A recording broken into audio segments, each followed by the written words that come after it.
Ça fait trop longtemps. Une vidéo, comme vous pouvez le voir, dans un petit espace un peu chill. J'ai mis ici mes petites plantes, Fraude et Daphné, qui vont nous accompagner pendant toute la vidéo. Parce que j'avais envie de faire un peu un espace vert ici. Aujourd'hui je vous retrouve pour une vidéo un peu particulière parce que ça va être une vidéo très chill. Je vais répondre à vos questions. D'ailleurs je suis trop contente parce que j'ai eu vraiment pas mal de questions. Je pensais pas, franchement je vous avoue que j'avais vraiment hyper peur. Genre je me disais, imagine j'ai pas de questions. La honte. Mais j'en ai eu. L'idée c'est que là je dessine en même temps. Donc là j'ai fait un dessin qui est un peu une représentation de l'année 2020. C'est un mec, des ciseaux plantés dans le corps avec du feu à l'arrière. Un peu une représentation métaphorique. J'ai trop hâte, j'espère que ça va rendre bien. J'ai un peu peur. Mais bon on verra. Moi je m'appelle Alice, donc j'ai 20 ans. Je suis en école de graphisme à l'école Estienne à Paris, donc en DNMAD. Voilà, c'est tout ce que vous avez à savoir. Donc, on va commencer avec... On m'a beaucoup demandé, et je vais commencer avec cette question. Tu as des idées de ce que tu veux faire après tes études? Le DNMAD, ça dure 3 ans. Et ensuite, il y a la possibilité de faire un master, soit un DNSEP, soit un DSAA. Moi, ce qui est sûr, c'est que j'aimerais bien continuer mes études après. Mais le truc, c'est que je sais pas du tout encore. Là, vous me stressez, là. Vous êtes beaucoup à me voir poser ça. Vous voulez me stresser, c'est ça? Soit je me tournerai vers un master graphisme, communication, soit un master qui est plus dirigé vers l'illustration. Et après mes études, parce qu'on m'a aussi demandé un métier visé. Forcément, je suis en graphisme, du coup, être graphiste. Donc être illustratrice aussi, en fait, j'aimerais bien faire les deux. Faire illustration et graphisme. Ensuite, une autre question. Alors, on m'a demandé si c'est pas trop dur une école d'art en pandémie. Pour tout vous dire, moi j'ai en fait à partir du deuxième confinement, j'ai eu cours tout le temps. Le gouvernement a décidé que les DNMAD restaient ouverts. Mon école d'art en pandémie, ça allait. J'ai même beaucoup de chance. Moi j'ai pas beaucoup souffert. Alors on m'a demandé aussi qu'écoutes-tu comme style de musique? As-tu des groupes artistes préférés? Trop drôle qu'on me demande ça. Alors moi j'écoute plein de choses différentes, mais je suis très pop. Dua Lipa a absolument révolutionné mon confinement, révolutionné mon année. J'ai adoré, genre son album est dingue. J'ai eu un moment où j'étais absolument fan de Swallows. Vraiment c'était un groupe que j'écoutais tout le temps. Mais en parallèle, Ichon, j'adore vraiment. Ichon, mais mon amour. Voilà, ouais, beaucoup pop quand même. À partir du moment où je peux danser et chanter, franchement, tu peux tout mettre à me moquer. Ensuite, qu'est-ce qui t'inspire dans la vie de tous les jours? Alors ça, on me l'a aussi beaucoup demandé. Et franchement, je vais avoir le discours d'absolument tous les artistes, tous les illustrateurs. Je suis désolée. Ce qui m'inspire particulièrement, c'est tout simplement mon environnement. C'est ce qu'il y a autour de moi. C'est aussi mes souvenirs. Tes comptes art Insta préféré. Alors ça je vais pas vous les dire, mais je vais vous les mettre là. On m'a demandé pourquoi Alice Nouille. On commence dans les anecdotes là. Les anecdotes un peu honteuses. En 5e, Snapchat commence à prendre son envol. Moi, je commence à vouloir me faire un Snapchat et je voulais me trouver un pseudo. Je voulais en gros mettre dans mon pseudo Alice et un autre truc. Et je sais pas pourquoi, j'ai eu assez rapidement l'idée d'Alice Nouille. Peut-être, et c'est sûrement parce que le midi au collège, on a dû manger des nouilles à la cantine et que j'ai dû me dire « Ah, des nouilles !» Et j'aimais bien la sonorité du mot « nouille » et comment ça résonnait avec mon prénom. Alice Nouille. Je trouvais donc que c'était un pseudo sympa. Vraiment, je me trouvais trop drôle quoi. À l'époque, je trouvais ça absolument oufissime, Alice Nouille. Et en fait c'est resté. C'est-à-dire que après j'ai commencé à me faire un Twitter, je me suis fait un Insta et à chaque fois Alice Nouille n'était pas pris. Ça m'appartient. Quand j'ai commencé ma chaîne YouTube, Alice Nouille ça a toujours été mes réseaux. Et je me disais que du coup, pourquoi pas en fait. Je trouve que ça me correspond plutôt bien. C'est parce que j'ai mangé le midi au collège des nouilles et Alice Nouille est arrivée. Wow. Alors on m'a dit aussi, raconte-nous un peu ton parcours scolaire. Je suis allée au lycée général. En première, je suis allée en S. Pourquoi me diriez-vous? Parce que j'adorais MCIS et que je voulais devenir chirurgienne, tout simplement. Bon, assez rapidement, je me suis rendu compte que la physique et les maths c'était pas fait pour moi, que je regrette pas forcément, mais j'ai eu mon bac avec mention bien. Et ensuite, du coup, après, je suis allée en prépa artistique parce que j'étais absolument été refusée dans toutes les écoles que j'ai demandé. Vraiment, c'est pas une blague. Hein. J'avais un plan B qui était la prépa artistique, prépa privée, qui est Prépart à Paris. Et ensuite, donc j'ai été acceptée dans pas mal d'écoles et j'ai choisi Estienne à Paris, là où je suis actuellement. On en arrive aujourd'hui, 2e année. Oh oui, j'adore répondre aux questions, c'est trop drôle. Coucou, je voulais savoir ta deuxième passion après le dessin. Trop bien de me poser cette question. En fait, j'ai commencé à faire de l'art, mais c'était pas de l'art visuel, c'était de l'art du spectacle. Parce que j'ai commencé, je crois que j'étais en primaire, j'ai commencé à faire du chant et du piano très tôt, qui donc a été ma première passion. Le chant, ça a vraiment été ma première passion. Et au collège, j'ai commencé à faire de la danse, du modern jazz exactement. Au fur et à mesure du temps, la danse est devenue vraiment, a fait énormément partie de ma vie, encore aujourd'hui. Donc j'ai fait vraiment du chant, du piano, de la danse jusqu'en terminale. Aujourd'hui, je continue à faire de la danse. Bon, maintenant c'est plus possible. Et vraiment, la danse, c'est aujourd'hui ma deuxième passion. Et clairement, en terminale, en fait, j'ai hésité entre faire des études de danse, des études de comédie musicale et des études d'art. Ça a été un peu un dilemme pour moi parce que pour moi, c'était égal quoi. C'était l'art et la danse, c'était pareil, j'adorais les deux autant. J'ai quand même choisi l'art parce que je pense que la danse, c'était quelque chose que je voulais plus faire en tant que loisir. Est-ce que je regrette aujourd'hui? I don't know, on peut pas savoir. Que veux-tu faire après tes études? En quoi consiste-t-elle? Alors, en quoi consistent mes études? Mes études, c'est donc des études de graphisme. À la fin de mes études de graphisme, c'est pour devenir designer graphique, clairement. C'est pour pouvoir construire des images, construire des affiches, des logos, une identité visuelle. Ça peut être plein de choses. Donc on a des projets, on teste beaucoup de choses. Ton plus grand rêve dans ta vie? Alors, j'espère que vous avez vu la vidéo de Natou. Si vous êtes sur ma chaîne, vous connaissez Natou quand même. Qui a fait une vidéo avec sa maman. Après cette vidéo, déjà que j'ai trouvé trop bien, trop belle, très touchante. Et je me suis dit, mais moi ce serait quoi mon rêve si là demain Natou elle arrive chez moi et qu'elle me dit, là elle arrive et elle me dit, je vais réaliser ton plus grand rêve.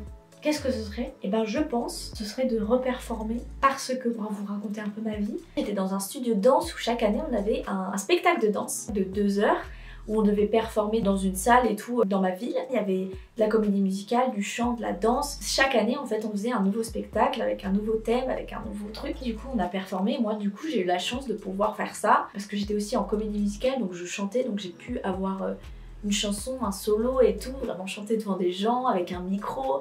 Moi je me rappelle, il y avait un spectacle qu'on avait fait, on dansait, on faisait un ballet et ensuite on sortait dans les coulisses. On n'avait tellement pas de temps pour se changer qu'on était comme ça là et que c'était des gens qui nous changeaient, qui nous mettaient les costumes, qui nous mettaient les micros. Trop belle expérience, franchement j'oublierai jamais ça parce que c'était absolument dingue et absolument trop bien. Ça me manque, la sensation de performer devant des gens, c'est absolument incroyable. Si Natou elle arrive demain là, ce serait de lui dire fais-moi avoir un rôle dans une comédie musicale quoi. Faut-il une bonne moyenne pour entrer en prépa art? PS, je t'adore, continue comme ça, merci Laurie. Ça dépend des prépas. Moi je sais que moi dans ma prépa vraiment ils en avaient un peu rien à foutre. Enfin forcément les prépas privées c'est très cher donc ils vont pas non plus te demander d'avoir 17 de moyenne. Ça dépend des différentes prépas je pense. Est-ce que tu as appris la plupart de tes astuces de dessin toi-même ou à l'école? En gros j'ai commencé à vraiment apprécier le dessin en prépa. En gros c'est grâce d'une certaine manière à la prépa parce qu'en fait en prépa on devait faire un carnet par mois différent à chaque fois. En gros il fallait vraiment s'entraîner et forcément plus tu t'entraînes plus tu progresses. C'est grâce à ces exercices que ça m'a permis de m'améliorer. Mais par contre tout ce qui est skills aujourd'hui par exemple là me dire oh là faut que j'appuie plus fort machin je sais pas quoi, c'est moi-même. Ensuite prochaine question, j'ai plein de questions. Qu'est-ce qui t'a amené à faire du dessin et qu'est-ce qui m'a amené à faire de l'art? Là je vais vous sortir une anecdote, j'espère que vous êtes prêts. Je vais m'arrêter pour vous raconter cette histoire parce que en 6e, 5e, j'ai découvert un forum Poudlard 12 qui est un forum sur Poudlard, donc sur l'univers d'Harry Potter. Il faut savoir que je suis pas extrêmement fan d'Harry Potter. J'ai vu tous les films, j'ai lu le premier livre, mais c'est tout. Donc je connais pas trop, je suis pas une fan addict, mais je ne sais pas pourquoi, je me suis retrouvée sur ce site. D'ailleurs, j'ai eu 2 comptes différents. Il fallait faire un quiz pour savoir dans quelle maison tu es. J'étais dans les 2 comptes sur Poufsouffle. Bon, ça c'est autre chose. Poufsouffle, voilà, vous en pensez ce que vous voulez. Je sais pas comment expliquer ce qu'on faisait sur ce forum. Je me rappelle même pas énormément. Mais en plus, j'étais en 6e, 5e. Je devais tellement écrire de la merde. Et en fait, sur ce forum, en fait, il y avait vraiment, on pouvait faire du Quidditch. On parlait avec des gens, par exemple, dans Hall d'escalier. Il y avait des histoires qui étaient créées et tout. Moi j'adorais en fait, j'ai découvert le style de forum avec ça. Et en fait, il faut savoir que sur ce site, il y a des cours d'astronomie, des cours de métamorphose qui sont créés par des gens du forum. Vraiment, ils ont des petits trucs avec écrit prof et tout. Et en fait, qui créent vraiment des cours de métamorphose, de botanique là, de polycopier que tu dois lire. Et ensuite, toi, en tant qu'élève de l'école Poufsouffle, tu dois répondre à des questions qui sont dans le cours. Non mais attends, mais on est où là? J'adorais faire ça. Je kiffais faire ces cours-là. Je prenais du plaisir plus que mes cours du collège. Mes parents m'interdisaient d'aller sur l'ordinateur tellement je faisais ça. C'était abusé. En fait, il y avait des points bonus si tu faisais en fait des sortes de bannières, des bannières un peu stylées avec une image, avec de la typo et tout. J'ai téléchargé GIMP, qui est un logiciel vraiment, c'est comme ça que je me suis dit ah c'est cool le graphisme, c'est cool de faire des petits trucs, machin. C'est grâce à Poudlard 12 en fait. Et c'est pas tout. Oui, il y a encore mieux que ça. Chacun a des avatars, c'est-à-dire petites photos de profil quoi, qui te représentent. Sur ce forum, il y avait des sortes de boutiques avec des gens qui étaient représentés comme des graphistes, comme des vendeurs en fait. Et ces gens-là, en fait, par exemple toi en tant que client, sur Poudlard 12, tu demandais bonjour, j'aimerais un avatar avec une fille blonde. En fait, le graphiste faisait la demande et derrière toi tu donnais parce que tu faisais, mais j'imagine qu'il y avait une récompense. Mais en tout cas, il y avait ça. Donc on me demandait des commandes sur WeHeartIt, je cherchais des photos, j'allais sur GIMP, je faisais des petites photos de profil pour les gens, je rajoutais de la typo avec leur pseudo, enfin. Et donc c'est comme ça que j'ai commencé à faire du graphisme. Bon, voilà. Pendant toute ma période du collège, ça a été ça. Vraiment, aucun de mes potes le savait au collège. Hein. Mes parents ne le savaient pas, je crois. Je le disais à personne. Et d'ailleurs aussi, j'ai fait, quand j'étais en 5e, je crois, j'ai fait un livre, parce qu'en fait, il y avait une bibliothèque où les gens de Poudlard 12 pouvaient faire des livres, mais vraiment des bouquins. Et moi, j'ai fait un livre. Enfin, j'ai commencé à relire, c'est honteux. Donc dites-moi si vous voudriez une vidéo où je lis mon livre Poudlard. Mais en plus, je ne connaissais pas l'univers d'Harry Potter, donc il y a des trucs, ça n'a aucun sens. Donc dites-moi si vous aimeriez que je vous fasse une vidéo là-dessus, ça pourrait être tellement drôle. Mais ce serait plus une vidéo drôle quoi. Donc j'ai passé vraiment tout mon collège, j'étais sur Poudlard 12. Donc merci Poudlard 12 d'une certaine manière. Hello, comptes-tu refaire des art vlogs? Alors oui, je compte refaire des art vlogs parce que c'est vraiment ce que j'aime trop faire, c'est des art vlogs. Oui, je vais en refaire, ça c'est sûr. Comment as-tu su que tu voulais partir dans l'art? C'est qu'en art plastique, en terminale, je prenais beaucoup plus de temps et beaucoup plus de cœur à faire mes projets d'art plastique que mes exercices de physique-chimie. Donc j'ai fait physique-chimie, fuck you. Ça fait 500 ans que je fais la veste là, je sais pas si vous voyez. Hein. C'est compliqué de dessiner et de parler en même temps. Quelle est la technique artistique que tu n'as jamais essayé et que tu aimerais faire? Alors oui, bah je sais, c'est la gouache. Parce que la gouache, c'est de la peinture trop stylée je trouve. Comment étaient tes premiers dessins? Oh là là. Il y a encore 2 ans, je ne savais pas dessiner. Hein. Mais en tout cas, je t'invite à aller voir ma vidéo sketchbook où je montre vraiment mes premiers dessins de quand j'étais au collège. Ouais, au collège, tu vas aller voir, mais c'était vraiment pas très beau à voir. Comment ça va la vie? On avance, hein. Au bout d'un moment, il faut avancer. Ces derniers temps, c'est assez compliqué d'être positif parce qu'on ne voit pas le bout du tunnel. Mais je me plains pas parce que j'ai cours tout le temps en présentiel et de se rendre compte en fait qu'on rate des choses. Actuellement vraiment ce qui me manque le plus c'est d'aller dans les musées, c'est d'aller dans les cinémas, ça me manque tellement et c'est horrible. Évidemment aller dans les bars et tout, reste positif. Comment fais-tu pour dessiner autant? Des conseils de motivation. En fait je pense que vous avez l'impression que je dessine beaucoup mais en fait pas tant que ça. En fait moi je dessine beaucoup par référence de photos, même je fais que ça en fait. S'il y a une photo qui m'inspire, bam, j'essaye de la détourner, j'essaye de faire un truc avec, et puis voilà, et puis on dessine, et puis on continue. Si t'as pas d'idée, tu t'arrêtes au bout d'un moment. Moi je suis comme ça, je force pas les choses, si j'ai pas envie, je fais pas. Si c'est ton métier, c'est différent, mais moi je me force très rarement à dessiner. Il y a des moments où je fais pas dessiner pendant 1 mois, pendant 2 semaines, parce que j'aime pas me forcer. Même si des fois, quand je dessine, j'aime pas, et ben je garde, parce que ces trucs-là, quand tu vas refaire un truc qui est mieux, tu vas être encore plus content. La prépa art, c'est beaucoup de pression et c'est accessible à tout le monde ou sur sélection. La prépa art, c'est vraiment beaucoup de pression, désolée. Après, ça dépend de ta personnalité. évidemment. Personnellement, étant donné que je ne savais pas si j'allais avoir un avenir dans l'art, et ben ça a été beaucoup de pression pour moi. Et je travaillais vraiment tout le temps. Et c'est beaucoup de pression parce que c'est une année où tu fais des concours, où t'expérimentes, tu te cherches. Donc ouais, c'est beaucoup de pression, mais ça vaut la chandelle. T'es accessible à tout le monde ou sur sélection? Bah ça dépend des prépas. Moi j'étais à prépart, comme je l'ai dit 50 000 fois, et c'est sur entretien. Et ensuite, le jour de l'entretien, vraiment tu sais si t'es pris ou non. Donc, les débouchés du DMA Design, c'est quoi exactement? À part designer, je trouve pas. Bah designer, c'est déjà un métier hyper complet. Donc c'est clairement designer graphique. Tu peux aussi être directeur artistique, tu peux être illustrateur, enfin tu peux être plein de choses. Mais designer, il faut savoir que c'est vraiment un métier qui est très ouvert en fait, parce que designer, tu peux faire de tout. Quels sont tes objectifs pour ta chaîne en 2021? C'est vrai ça? C'est quoi la suite, Alice? Ce serait déjà d'essayer de faire 2 vidéos par mois. Je trouve que ça marche bien, je trouve que c'est dans une bonne dynamique. Continuer à faire mes vlogs pour essayer vraiment de documenter un max mes projets, pour vous montrer mon quotidien. J'aime trop faire ça, mais j'aimerais aussi essayer de faire plus de concepts. J'ai commencé à faire des concepts, par exemple mes favoris du moment. J'ai sorti une vidéo, d'exposition. Ces 2 concepts là, je vais les reprendre, je vais les refaire. Et j'aimerais faire d'autres concepts, voilà. Ton dessin préféré de 2020? Alors attendez, mais trop une bonne question ça. Il y a un an je faisais ça. Et aujourd'hui je fais pas du tout la même chose, c'est fou quand même. Tout mon projet Mirage qui me représente énormément je trouve, et que je trouve trop bien et trop beau. Donc je pense que ma planche préférée c'est celle-là, la piscine, que j'adore. Donc ouais, je pense que ce serait ça. Les points positifs et négatifs de ton école. Ouh, tea, some tea. Donc Estienne, fais attention.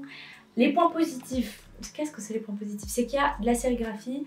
On peut faire pas mal d'illustrations, bah, du coup c'est ça qui me plaît. Par contre les points négatifs, l'administration, l'organisation. Oh my god, l'administration en général est très bancale. Je suis désolée hein, mais il faut dire les choses au bout d'un moment. Ensuite, deuxième chose que j'aime pas du tout dans l'école, il y a une hiérarchisation entre les profs et les élèves que je trouve vraiment pas cool. Il y a des points négatifs dans toutes les écoles, hein. C'est ça qu'il faut se dire. Ah, il y a Manon, elle m'a dit, est-ce que tu peux nous parler un peu plus de tes amis? Ils ont l'air trop géniaux. Ça, c'est vrai que j'aimerais bien faire plus de vidéos avec mes potes, ça pourrait être trop drôle. Comment filmes-tu tes vidéos? Ton setup, logiciel de montage, caméra, etc. Alors actuellement je filme avec un Canon EOS 70D qui est la caméra de ma sœur que j'ai prise. J'avais besoin pour en faire des vidéos, donc je suis désolée. Sinon je filme avec mon petit téléphone. J'ai aussi un, comment ça s'appelle, un pied qui est un Manfrotto qui est aussi à ma sœur. Et je monte sur Premiere Pro. Comment tu te vois dans 5 ans? Dans 5 ans, waouh. Déjà, ça veut dire que dans 5 ans, j'aurai potentiellement fini mon master et toutes mes études. Je me vois, déjà je me vois, mais une queen, comme aujourd'hui, mais une queen encore plus. Putain, j'ai encore eu des questions, mais vous êtes trop mignons. Tu préfères traditionnel ou numérique? Je le dis direct, traditionnel sans aucun doute. J'aimerais beaucoup faire plus de numérique, mais j'ai pas encore trouvé ce que j'aime dans le numérique. J'ai essayé de répondre à toutes vos questions. Là, comme vous pouvez le voir, j'ai absolument pas fini mon dessin. Je vais donc continuer hors caméra et je vous montre ça tout de suite après. Donc on se retrouve tout à l'heure quand j'ai fini ce dessin.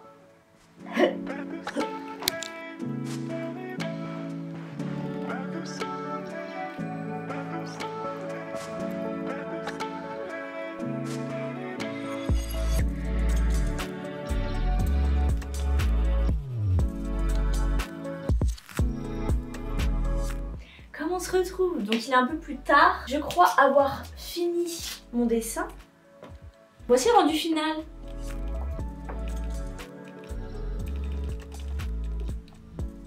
Vous aimez ou pas? En vrai, je suis contente. Je pense que j'aurais pu faire mieux, mais de toute façon on peut toujours faire mieux. Je trouve qu'il rend bien, je sais pas, je pense qu'il manque un truc. Mais écoutez, c'est la fin de cette vidéo. Je suis trop contente d'avoir fait cette vidéo, j'espère que ça vous a plu. N'hésitez pas à me dire du coup dans les commentaires des questions, d'autres questions, si j'ai pas répondu dans cette vidéo, ou si vous avez d'autres questions à me poser, j'y répondrai avec plaisir. Merci d'être de plus en plus nombreux, franchement vous êtes des amours, mais vous m'envoyez des messages, mais je suis trop contente. Vraiment vous êtes trop gentils, j'ai trop aimé filmer cette vidéo. Je pense que cette année 2021, on va faire plein de choses ensemble, parce que c'est la première fois en fait qu'on commence l'année ensemble. Et surtout n'hésitez pas à me dire ce que vous voulez voir en 2020 sur ma chaîne. On se retrouve bientôt dans une prochaine vidéo. Bisous, à bientôt.